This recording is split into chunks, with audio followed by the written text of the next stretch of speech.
Queridos, queridas, lá vamos nós para uma pauta que é essencial. Vamos falar sobre recursos? Os recursos, eles podem ser compreendidos de forma bem simples como ferramentas, meios que servem para combater as decisões judiciais. Afinal de contas, o nosso sistema processual nos traz, ainda que de forma implícita, o chamado duplo grau de jurisdição. E, por conseguinte, as decisões judiciais, aí eu já começo com uma dica, a exceção dos despachos. Por que a exceção dos despachos? Porque o artigo 1001 toma nota desse dispositivo. Ele vai destacar que os despachos são irrecorríveis.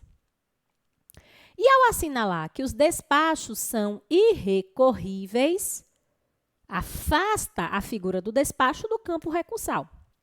Até porque, em regra, gente, isso na prática pode até ser desvirtuado, mas em regra, os recursos, eles servem ao combate das decisões judiciais.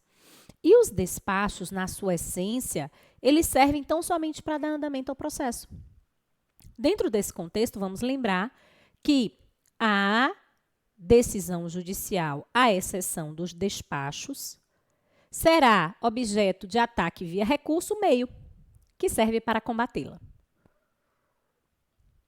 Como tudo nessa vida, senão a gente fica meio que para raio de coisa ruim, a gente precisa ter objetivo. Lembre disso, os recursos também têm objetivo. E quais seriam os objetivos recursais? Dentre os objetivos do recurso, a obtenção de uma reforma, a obtenção de uma invalidação, o aperfeiçoamento de uma decisão judicial.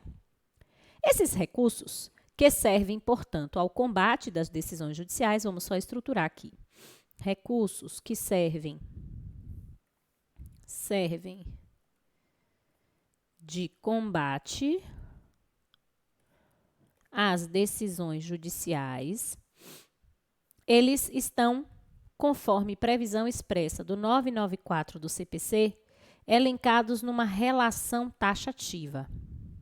Então, olha só, os recursos, eles estão dispostos no sistema numa relação taxativa. Professor, o que se quer dizer com isso?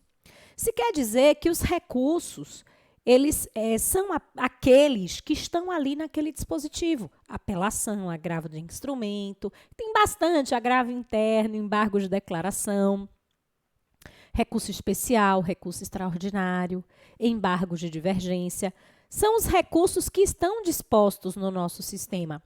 Dentro dessa realidade, dentro desse contexto, lembremos ainda que estes recursos que estão postos numa relação taxativa vão encontrar, portanto, as suas peculiaridades, os seus requisitos próprios, que é o que a gente vai começar a estudar a partir de agora. O primeiro recurso, dentro dessa relação taxativa, que eu gostaria de trabalhar com você, é o recurso da apelação. E a gente não poderia começar diferente, né?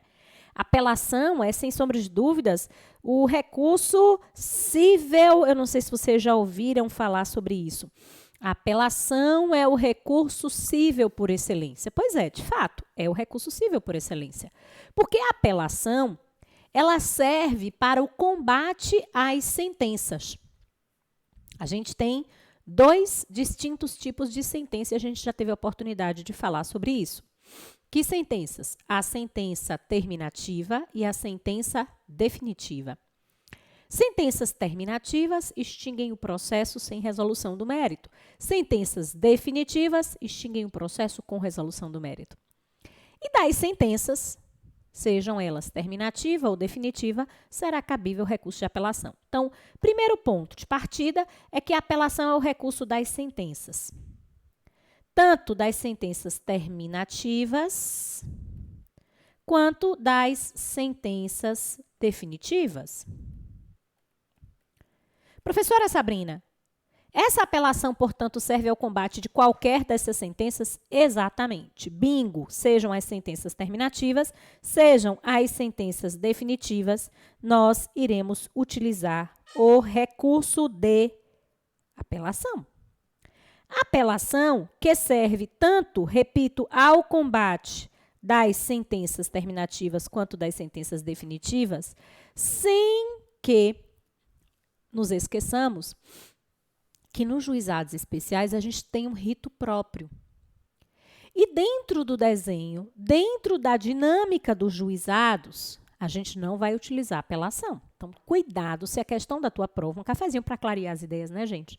Sem falar que eu tô te vendo daqui, se anima, se alegra, vai dar certo, confia.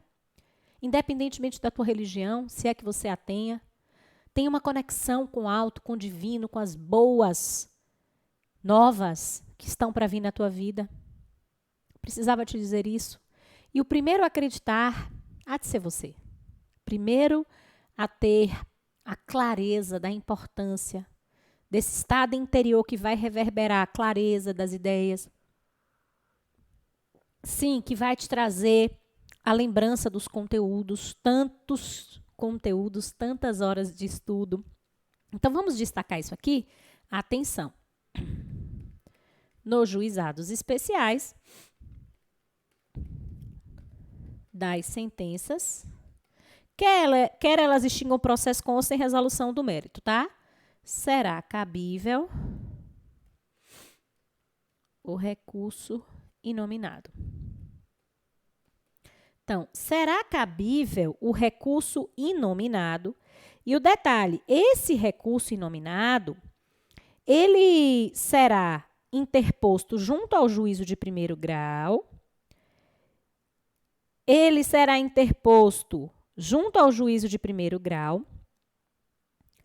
E tem prazo de 10 dias. 10 dias úteis. Então, a gente tem prazo aí de 10 dias úteis para que a gente possa utilizar-se do chamado recurso inominado, que é interposto frente ao juízo. Agora, professora Sabrina, você quer me dizer que é o juízo de primeiro grau quem vai deliberar sobre esse recurso inominado? Não, a gente interpõe no juízo de primeiro grau, mas a competência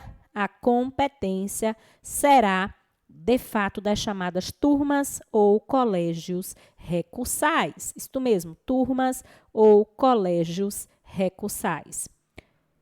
Dentro desse contexto, deixa eu só registrar, né, gente? Recurso inominado, 10 dias úteis, competência das turmas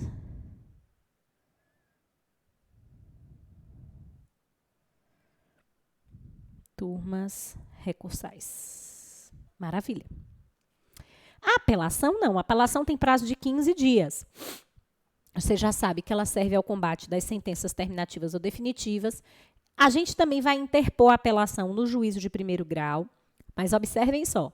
A gente vai interpor a apelação no juízo de primeiro grau, mas esse juízo de primeiro grau, que é chamado de juízo ACO, ele hoje não tem mais a atribuição, ele hoje não tem mais a competência para lidar com as questões relacionadas à admissibilidade, tampouco para as questões relacionadas, muito bem, à questão do efeito, se suspensivo ou pelegis, se apenas devolutivo da apelação. O juízo de primeiro grau ele vai ser responsável pelo recebimento da apelação, mas esta apelação só terá a análise dos seus requisitos de admissibilidade. Essa apelação só contará com uma análise apurada de efeitos quando nós estivermos diante, muito bem, da figura do tribunal. Então, apelação, 15 dias úteis, serve ao combate das sentenças. Nos juizados das sentenças cabe nominado, 10 dias úteis, competência das turmas recursais. Vamos lembrar que a interposição da apelação será feita no juízo ACO. A FGV gosta de perguntar isso, tá? Que não fará análise da admissibilidade da apelação. As questões relacionadas à admissibilidade, as questões relacionadas a efeitos da apelação serão objeto de apreciação do tribunal. O tribunal é quem responde a essas disposições, tá? Agora, é importante também lembrar que esta apelação, ela será interposta no juízo ACO, no prazo de 15 dias úteis, serve ao combate das sentenças, tudo isso a gente já sinalizou. Será, em regra, vai esquematizando comigo, será, como regra geral,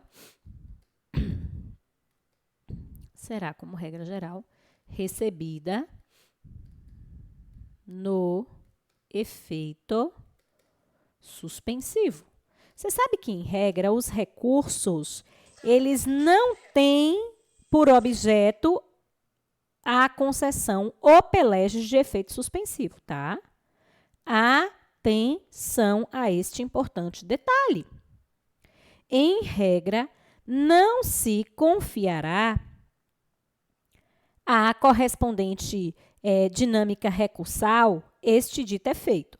Só que tem um detalhe excepcionalmente importante. Em regra, eu interponho recursos e eles não vão impedir a eficácia das decisões, tudo bem, mas a apelação foge à regra, porque eu comecei te dizendo que ela é, de fato, recurso cível por excelência.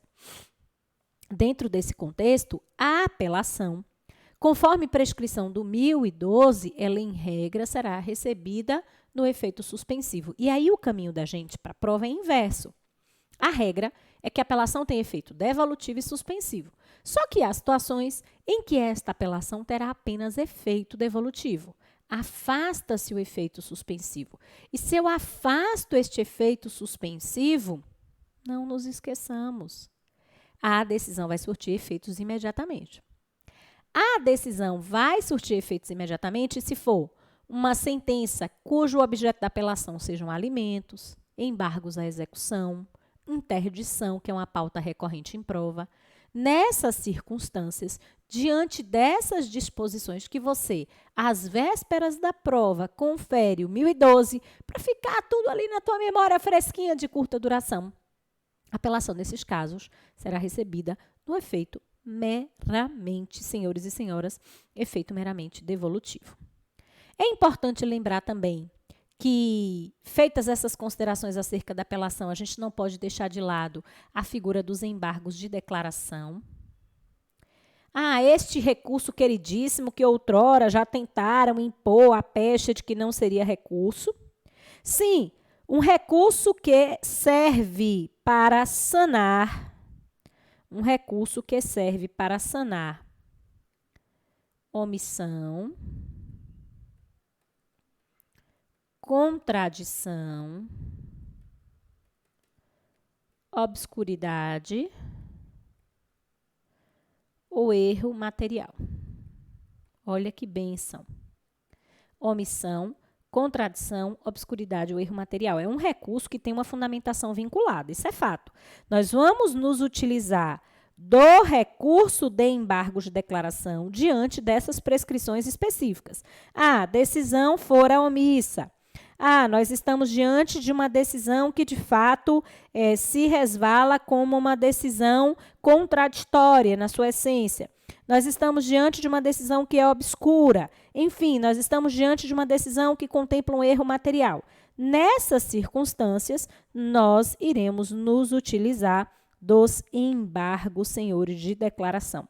Embargos aclaratórios, como você queira chamar. Esses embargos, eles vão servir para sanar a omissão, contradição, obscuridade ou erro material no prazo de 5 dias. Inclusive, eles fogem à regra, porque, em regra, os recursos cíveis têm prazo de 15 dias úteis. A gente sabe que esses prazos são prazos em dias úteis.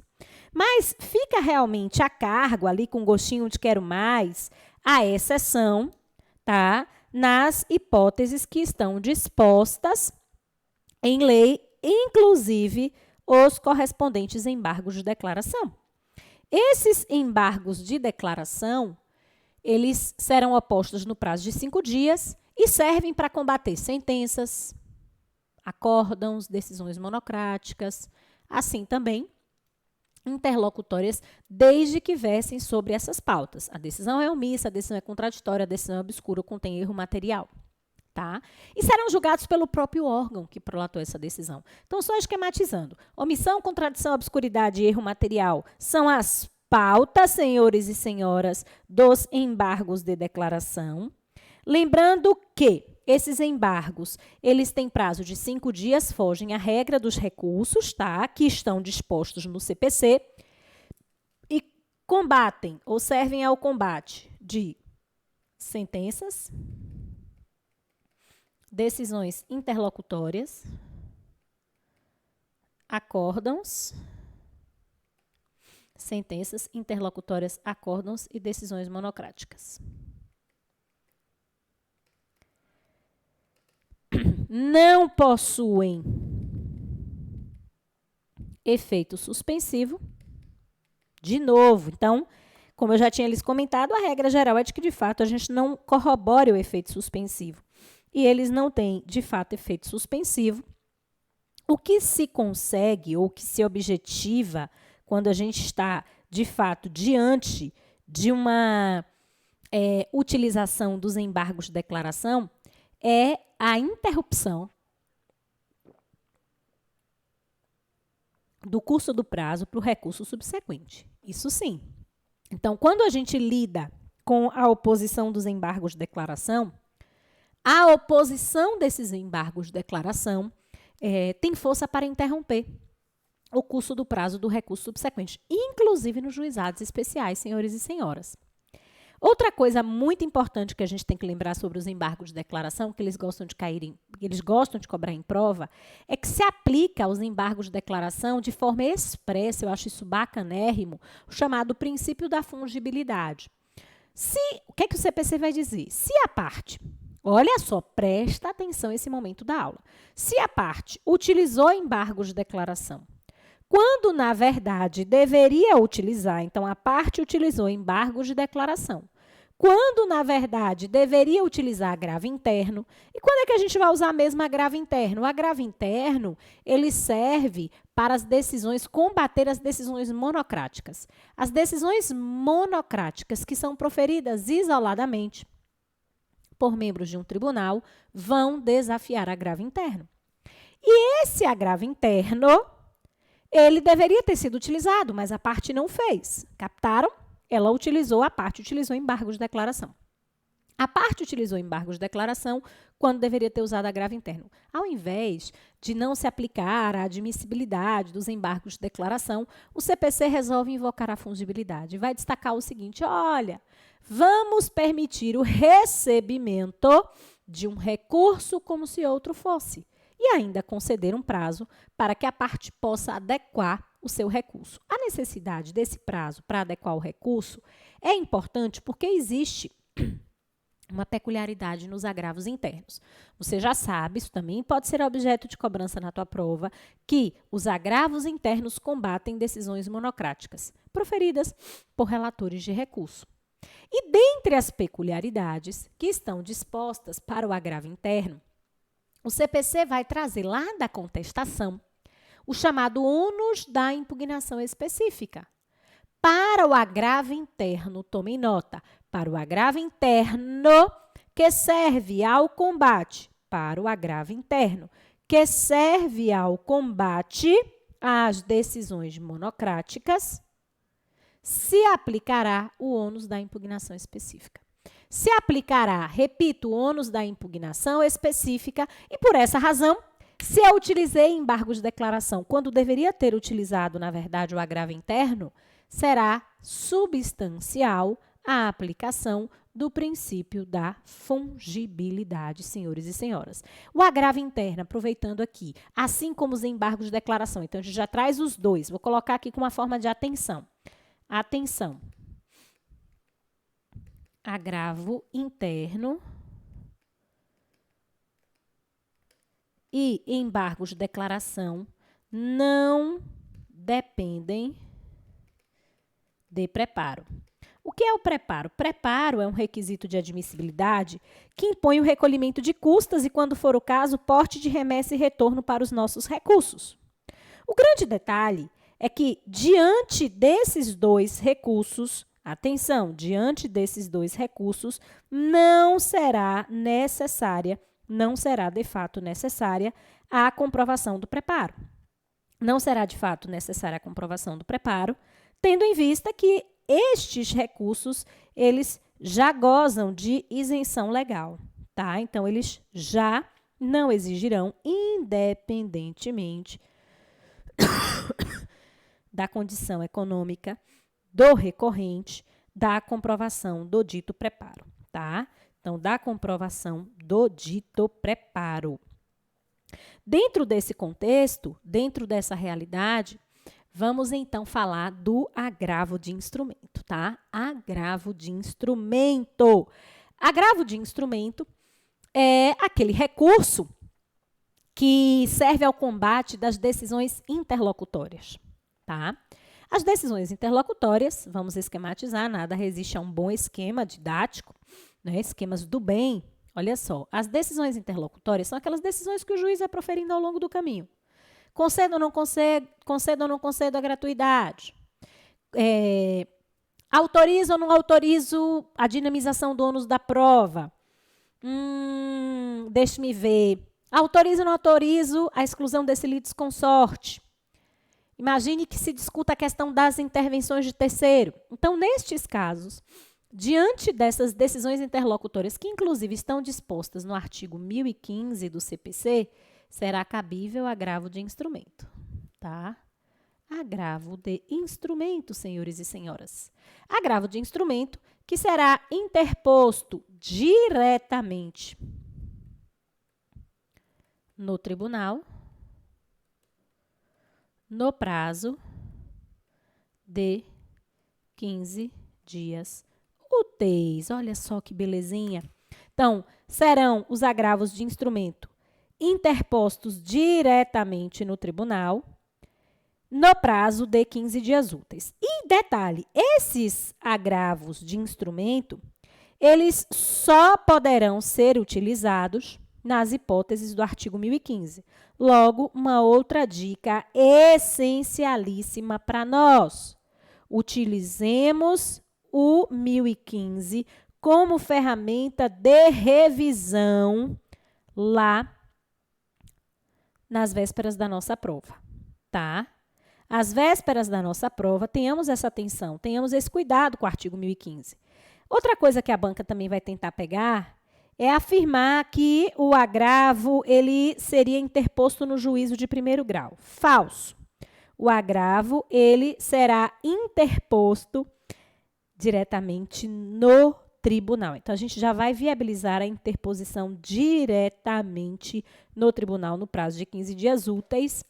O agravo de instrumento, em regra, não possui efeito suspensivo, tá? Em regra, não possui efeito suspensivo. E o relator do recurso é que, verificados os requisitos, a decisão poderá causar uma lesão grave ou de difícil reparação.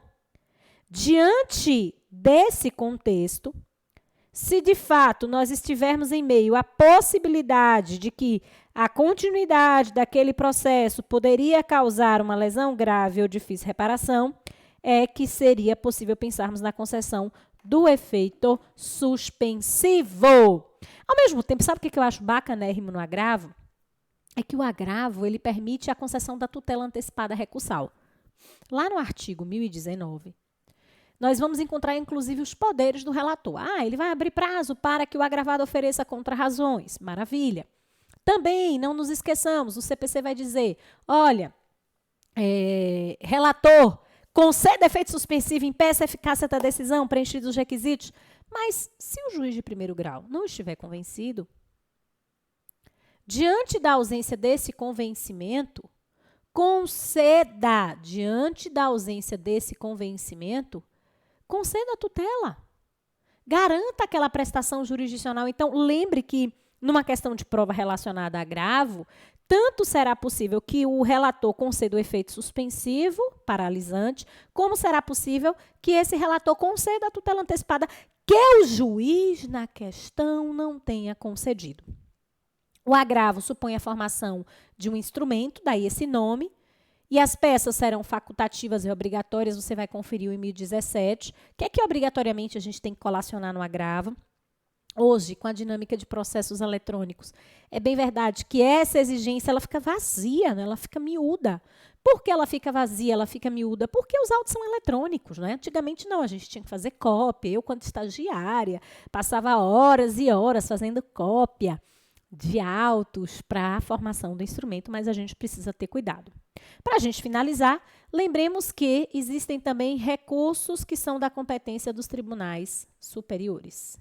Eu quero aqui chamar a atenção do recurso especial, cujo cabimento está na Constituição, no artigo 105, inciso 3 da nossa Carta Magna, de competência do STJ.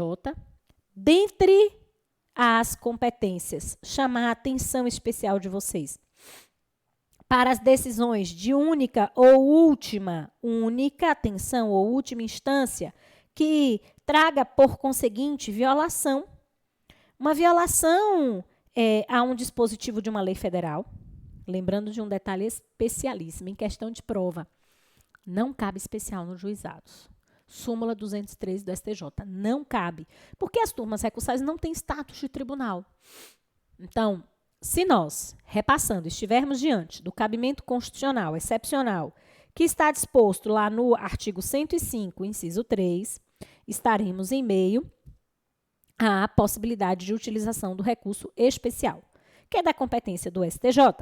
Lembremos também que, à luz da súmula 203, não cabe recurso especial nos juizados. Maravilha? Não cabe recurso especial, senhores e senhoras, nos juizados. Em arremate, lembremos que recurso extraordinário, conforme previsão do 102, inciso 3 da nossa Constituição de 88, de competência do guardião da nossa Constituição, STF, ele será cabível, ele servirá diante das decisões de única ou última instância, que, dentre outras disposições que estejam previstas ali no 102, inciso 3, corroborem a flagrante, frontal, senhores e senhoras, violação à Constituição Federal. Ambos têm prazo de 15 dias e serão interpostos no prazo comum, mas em peças separadas, sendo o primeiro julgado especial em regra para que depois seja julgado pelo STF o recurso extraordinário, que exigirá a chamada repercussão geral. A gente hoje só pode utilizar recurso extraordinário se a matéria trouxer um impacto coletivo na economia, no cenário social, no cenário jurídico e assim sucessivamente. Até nosso próximo bloco.